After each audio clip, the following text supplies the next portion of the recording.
Hello friends, चलिए आज नए केंद्रीय मंत्रिमंडल देखते हैं। जो आपका हाल ही में नए केंद्रीय मंत्रिमंडल का गठन हुआ है, इसमें देखते हैं कि किसे कौन सा मंत्रालय मिला है। देखिए, आपके आने वाले जो भी एग्ज़ाम है, आपके एग्ज़ाम में यहाँ से प्रश्न आपके आ सकते हैं, इसलिए आपको एग्ज़ाम से पहले एक बार न्यू केंद्रीय मंत्रिमंडल देख लेनी चाहिए। तो चलिए हम आज का क्लास स्टार्ट करते हैं। क्वेश्चन आपका फर्स्ट है। क्वेश्चन है कि नरेंद्र मोदी लगातार तीसरी बार प्रधानमंत्री बनने वाले भारत के कौन से नेता बने हैं। देखिए, यह भारत का दूसरा प्रधानमंत्री है जिन्होंने लगातार तीसरी बार प्रधानमंत्री बने हैं। इससे पहले नेहरू जी 1947 यानी देश के आज़ादी के बाद से लेकर यह 1964 तक नेहरू जी देश के प्रधानमंत्री थे जिन्होंने लगातार 3 बार देश के प्रधानमंत्री बने थे। और एक चीज़ और ध्यान रखिएगा कि देखिए, आपका 1947 के आज़ादी के बाद अंतरिम सरकार का गठन किया गया था, उसमें भी नेहरू जी प्रधानमंत्री बने थे। ठीक है, हालांकि उसमें चुनाव नहीं हुआ था। चुनाव तो आपका प्रथम आम चुनाव तो आपका 1951-52 हुआ था। प्रथम आम चुनाव आपका 1951-52 में हुआ था। इसे आप ध्यान रखिएगा।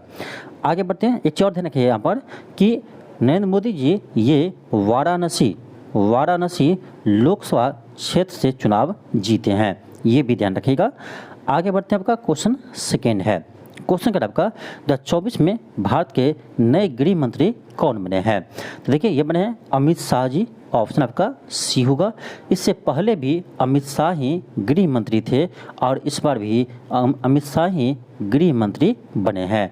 एक चीज़ और ध्यान रखिएगा, अमित शाह जो है वो गांधीनगर से चुनाव जीते हैं। ठीक है, गांधीनगर लोकसभा क्षेत्र से चुनाव जीते हैं, ये भी ध्यान रखिएगा। आगे बढ़ते हैं। क्वेश्चन आपका थर्ड है। क्वेश्चन कर रहा है 2024 में भारत के नए रक्षा मंत्री कौन बने हैं। तो ये बने आपका राजनाथ सिंह। पहले भी राजनाथ सिंह रक्षा मंत्री थे और इस बार भी राजनाथ सिंह ही रक्षा मंत्री बने हैं। ऑप्शन ए होगा। क्वेश्चन आपका 4 है। क्वेश्चन कर आपका कि 2024 में भारत के नए विदेश मंत्री कौन बने हैं। तो ये बने आपका एस जयशंकर। ऑप्शन बी होगा। देखिए, इससे पहले भी आपका 2019 में एस जयशंकर ही विदेश मंत्री बने थे और इस बार भी आपका विदेश मंत्री एस जयशंकर ही बने हैं। ऑप्शन आपका बी होगा। एक चीज़ ध्यान रखिएगा, एस जयशंकर राज्यसभा के सदस्य है। ठीक है, एस जयशंकर राज्यसभा के सदस्य है, इन्होंने लोकसभा चुनाव नहीं लड़ा है, ये ध्यान रखिएगा। आगे आपका क्वेश्चन है। क्वेश्चन नंबर 5 है। क्वेश्चन कर रहा है भारत के नए वित्त मंत्री कौन बने हैं। तो ये बने आपका निर्मला सीतारमण। निर्मला सीतारमण ये भी राज्यसभा से चुनी गई है, यानी राज्यसभा के सदस्य है, ये भी लोकसभा चुनाव नहीं लड़ी थी, ध्यान रखिएगा। तो ऑप्शन आपका डी हो जाएंगे। पहले भी वित्त मंत्री निर्मला सीतारमण जी ही थे, यानी 2019 में वित्त मंत्री निर्मला सीतारमण ही थे। ऑप्शन आपका डी हो जाएंगे। आगे बढ़ते हैं। क्वेश्चन 6 है। क्वेश्चन कर रहा है 2024 में भारत के नए रेल मंत्री कौन बने हैं। तो ये बने आपका अश्विनी वैष्णव। अश्विनी वैष्णव ऑप्शन ए होगा और 2019 में भी रेल मंत्री अश्विनी वैष्णव ही बने थे। ऑप्शन आपका ए होगा। आगे बढ़ते हैं। आपका क्वेश्चन है। क्वेश्चन 7 है। क्वेश्चन कर 2024 में भारत के नए रेल मंत्री कौन बने। सॉरी, क्वेश्चन आपका रिपीट हो गया। ऑप्शन ए होगा अश्विनी वैष्णव। आगे बढ़ते हैं हम। क्वेश्चन आपका है क्वेश्चन 8 है। क्वेश्चन आपका 8 है। क्वेश्चन कर आपका 2024 में भारत के नए शिक्षा मंत्री कौन बने हैं। तो ये बने आपका धर्मेंद्र प्रधान। ऑप्शन सी होगा। धर्मेंद्र प्रधान पहले भी शिक्षा मंत्री थे और इस बार भी वही शिक्षा मंत्री बने हैं। क्वेश्चन आपका 9 है। क्वेश्चन कर आपका 2024 में भारत के नए स्वास्थ्य मंत्री कौन बने हैं। देखिए, यह नया मंत्री बना है, ध्यान रखिएगा। स्वास्थ्य मंत्री जेपी नड्डा बने, यानी जगत प्रकाश नड्डा बने हैं। ध्यान रखिएगा, भारत के नए स्वास्थ्य मंत्री जगत प्रकाश नड्डा यानी जेपी नड्डा बने हैं। ऑप्शन बी होगा। और यह वर्तमान में बीजेपी के भी अध्यक्ष है। वर्तमान में बीजेपी के भी अध्यक्ष है जेपी नड्डा यानी जगत प्रकाश नड्डा, और यह स्वास्थ्य मंत्री बने हैं।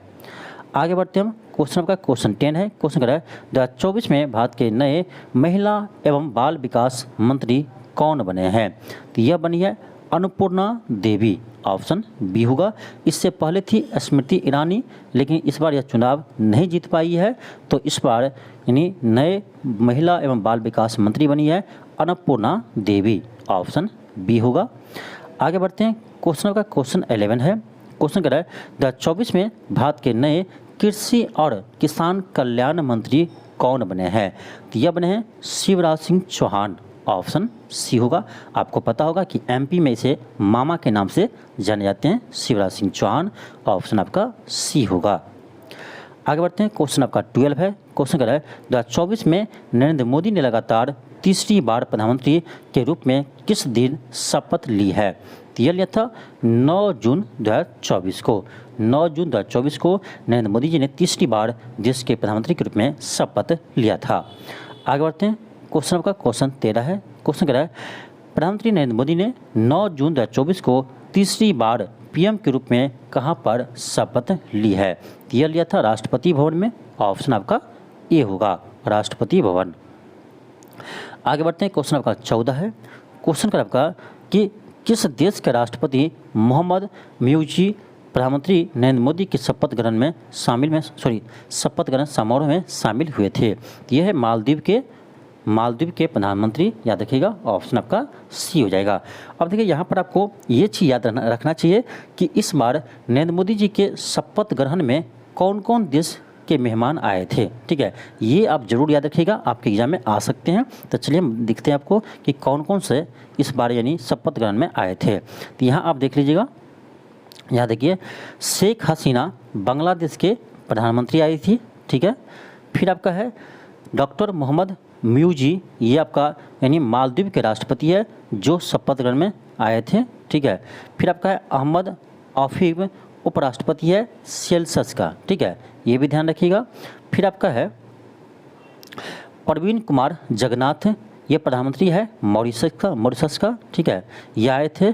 फिर आपका है श्रीलंका के राष्ट्रपति रानिल विक्रमसिंघे, ठीक है, ये भी आए थे। फिर आपका है भूटान के प्रधानमंत्री शेरिंग तोब्गे, यह भी नरेंद्र मोदी जी के शपथ समारोह में आए थे। फिर आपका है नेपाल के प्रधानमंत्री पुष्प कमल दहल प्रचंड, ठीक है। तो ये सभी मेहमान थे जो नरेंद्र मोदी जी के शपथ समारोह में आए थे, ठीक है। इसके आप जरूर याद रखिएगा, इसका नाम, ठीक है, आपके एग्जाम में आ सकते हैं, ठीक है, इंपॉर्टेंट है, इससे आप जरूर ध्यान रखिएगा। चलिए हम आगे बढ़ते हैं, क्वेश्चन आपका क्वेश्चन 16 है। क्वेश्चन कह रहा है 2024 में भारत के नए सड़क परिवहन और राजमार्ग मंत्री कौन बने हैं? तो यह बने हैं नितिन गडकरी, ये नागपुर, ध्यान रखिएगा, नागपुर विधानसभा ने नागपुर लोकसभा क्षेत्र से चुनाव जीते हैं, ये ध्यान रखिएगा। और नितिन गडकरी जी लगातार, ध्यान रखिएगा, लगातार यह तीसरी बार सड़क एवं परिवहन मंत्री बने हैं, क्योंकि सबसे अच्छा काम किए हैं परिवहन यानी सड़क और परिवहन के मामले में, ठीक है, इसीलिए इसे तीसरी बार सड़क परिवहन मंत्री बनाया गया है, ठीक है, याद रखिएगा, ऑप्शन ये होगा नितिन गडकरी। आगे बढ़ते हैं, क्वेश्चन 17 है। क्वेश्चन आपका 2024 में भारत के नए युवा मामले और खेल मंत्री कौन बने हैं? तो यह नया बना है मनसुख मांडविया, याद रखिएगा, नया खेल मंत्री बना है मनसुख मांडविया, ऑप्शन डी होगा। आगे बढ़ते हैं, क्वेश्चन नंबर 18 है। क्वेश्चन कर रहा है लोकसभा के वर्तमान महासचिव कौन है? तो ये आपका है उत्पल कुमार सिंह, ऑप्शन आपका सी होगा। क्वेश्चन 19 है। क्वेश्चन कर आपका कि कांग्रेस पार्टी के संसदीय दल के प्रमुख किसे चुना गया है, यानी संसदीय दल के नेता किसे चुना गया है? तो ये चुना गया सोनिया गांधी को, ऑप्शन बी होगा। गलती से राहुल गांधी मत लगाइएगा, सोनिया गांधी को चुना गया है, ठीक है। आगे बढ़ते हैं, क्वेश्चन आपका 20 है। क्वेश्चन कर आपका कि भारत के प्रधानमंत्री की नियुक्ति कौन करता है? आपको पता है कि राष्ट्रपति करता है, आपका ऑप्शन बी हो जाएगा भारत का राष्ट्रपति। क्वेश्चन 21 है कि भारत के राष्ट्रपति का मुख्य सलाहकार कौन होता है? तो ये होते हैं प्रधानमंत्री, ठीक है, जो मंत्रिमंडल के मुखिया होते हैं, ठीक है, मंत्रिमंडल के मुखिया होते हैं प्रधानमंत्री, वो राष्ट्रपति के मुख्य सलाहकार होते हैं। क्वेश्चन 22 है। क्वेश्चन कर रहा है केंद्रीय मंत्रिमंडल का प्रमुख कौन होता है? तो केंद्रीय मंत्रिमंडल का प्रमुख प्रधानमंत्री होता है, ऑप्शन बी होगा। क्वेश्चन 23 है, क्वेश्चन कह रहा है भारत का प्रधानमंत्री सरकार के कार्यों को लेकर किसके प्रति जवाबदेह होता है। भारत का प्रधानमंत्री कार्यों को लेकर किसके प्रति जवाबदेह होता है, तो यह संसद के प्रति जवाबदेह होता है। ठीक है, ऑप्शन सी होगा। क्वेश्चन आपका क्वेश्चन 24 है, क्वेश्चन कह रहा है 18वीं लोकसभा के लिए सदन का नेता किसे चुना गया है, यानी लोकसभा सदन के नेता किसे चुना गया है, तो ये चुना गया है श्री नरेंद्र मोदी जी को। ऑप्शन आपका डी हो जाएंगे। क्वेश्चन आपका 25 है, क्वेश्चन कह रहा है भारतीय संसदीय प्रणाली में मंत्रिपरिषद किसके प्रति सामूहिक रूप से उत्तरदायी होते हैं, ये होते हैं लोकसभा के प्रति। ध्यान रखिएगा, लोकसभा के प्रति मंत्रिपरिषद सामूहिक रूप से उत्तरदायी होते हैं।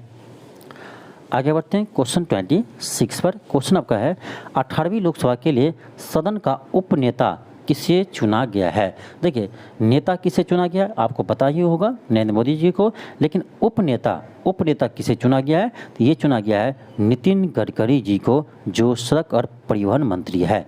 ऑप्शन सी होगा। आगे बढ़ते हैं क्वेश्चन 27 है, क्वेश्चन कह रहा है 18वीं लोकसभा के लिए गजेंद्र सिंह शेखावत कौन सा मंत्रालय सौंपा गया है, यानी 18वीं लोकसभा के लिए गजेंद्र सिंह शेखावत को कौन सा मंत्रालय दिया गया है, ये दिया है संस्कृति मंत्रालय और पर्यटन मंत्रालय। ऑप्शन आपका ए और बी दोनों होगा, इसलिए क्या होगा, डी होगा, उपयुक्त ए एंड बी दोनों। क्वेश्चन 28 है, क्वेश्चन आपका है चिराग पासवान को कौन सा मंत्रालय दिया गया है। इंपॉर्टेंट है, ध्यान रखिएगा, क्योंकि ये बिहार से हैं। ठीक है, तो ये दिया है खाद्य प्रसंस्करण उद्योग मंत्रालय।